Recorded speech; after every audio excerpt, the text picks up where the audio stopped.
5 ఏళ్ల పదవీ కాలం ముగిసిపోతుంది వైఎస్ఆర్సీపీ పార్టీకి. ఇంకో 2 నెలల్లో మళ్ళీ ఎలక్షన్ రాబోతుంది.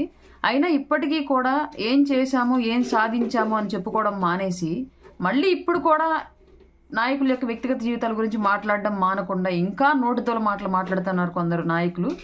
ఎక్కడ పట్టినా సిద్ధం అనే బ్యానర్ ప్రజల డబ్బులతోటి పార్టీ ప్రచారం చేసుకుంటూ జగన్మోహన్ రెడ్డి వేసిన బ్యానర్లకు కౌంటర్గా జనసేన పార్టీకి సంబంధించిన నాయకులు ఒక చోట వేసిన కౌంటర్ బ్యానరు, దానికి సంబంధించి మన రీల్స్ స్టార్ అయినటువంటి భరత్ గారు, ఎంపీ భరత్ గారు చేసిన కౌంటరు పవన్ కళ్యాణ్ గారి మళ్ళీ వైవాహిక జీవితం గురించి ప్రస్తావించారు. నాకు తెలిసినంత వరకు సిగ్గున్న వాళ్ళైతే ఇప్పుడు జరుగుతున్న డ్యామేజ్కి మీకు ఈ పాటికి సిగ్గు వచ్చి ఉండాలి. అయినా రాలేదు అంటే రేపొద్దున ఎలక్షన్కి వెళ్తే ఈ భరత్ అనే వ్యక్తి తన నియోజకవర్గం, తను పోటీ చేస్తున్న నియోజకవర్గంలో పార్లమెంట్ పరిధిలో ఏమని అడుగుతాడు ఓట్లు? పవన్ కళ్యాణ్ గారికి 3 పెళ్ళిళ్ళు అయ్యాయి, అయినా ఆయన భార్య, ఆయన బిడ్డలు వాళ్ళు అంతా ఎవరి జీవితాల్లో వాళ్ళు సంతోషంగానే ఉన్నారు, నేను మాత్రం ఒక పెళ్ళే చేసుకున్నాను, ఉన్న పెళ్ళంతను సరిగ్గా ఊరేగలేక దాన్ని హింసించి గృహహింస కేసులు పెట్టించుకొని సిగ్గు సరళ లేకుండా నేను ఒక మనిషిని, నాది ఒక బ్రతుకు అని రీల్స్ చేసుకుంటూ తిరుగుతున్నాను, నా భార్య మాత్రం నా మీద గృహహింస కేసు పెట్టింది, నేను ఇంతటి పోటుగాడిని అని చెప్పేసి పోయి నాకు తెలిసి నియోజకవర్గంలో ఓట్లు అడుగుతాడు ఈ మార్గాన్ని భరత్ అనే వ్యక్తి. ఏమయ్యా సిగ్గుందా మీకు ఎవరికన్నా కొంచెం అన్నా?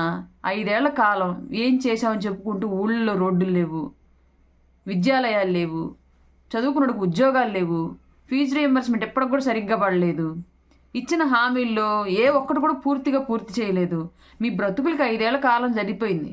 మేము ఎమ్మెల్యేగా చేశాం, మేము ఎంపీగా చేశాం, మేము మినిస్టర్గా చేశామని చెప్పుకోవడం తప్ప ఎమ్మెల్యేగా ఇది చేశాం మా నియోజకవర్గానికి, ఎంపీగా మా పార్లమెంట్ పరిధిలో ఇది చేశాం, మంత్రిగా మా శాఖకి ఇది చేశామని చెప్పుకోవడానికి ఒక్క సిగ్గుమాలని ఎదవ దగ్గర కూడా ఏమీ లేదయ్యా మీ దగ్గర.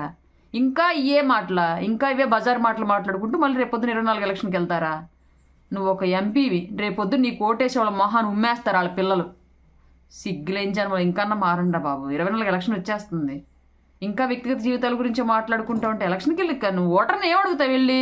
ఇదిగో నా బ్యాలెట్ పేపర్లో నాకు ఇది, నా గుర్తు ఇది, నేను పోటీ చేస్తున్న ప్రాంతం ఇది, నాకు ఇది ఓటయ్యి, పవన్ కళ్యాణ్ గారు 3 పెళ్లిళ్ళు చేసుకున్నారు, నేను మాత్రం సింగిల్ పెళ్ళి చేసుకుని నా పెళ్ళాన్ని సరిగ్గా ఏలుకోలేక హింసించి కేసు పెట్టించుకున్నానని చెప్పేసి పోయి ఓటు అడుగుతావా? ఇప్పుడు ఎవరికి ఓటేయాలి? సిగ్గులేనే.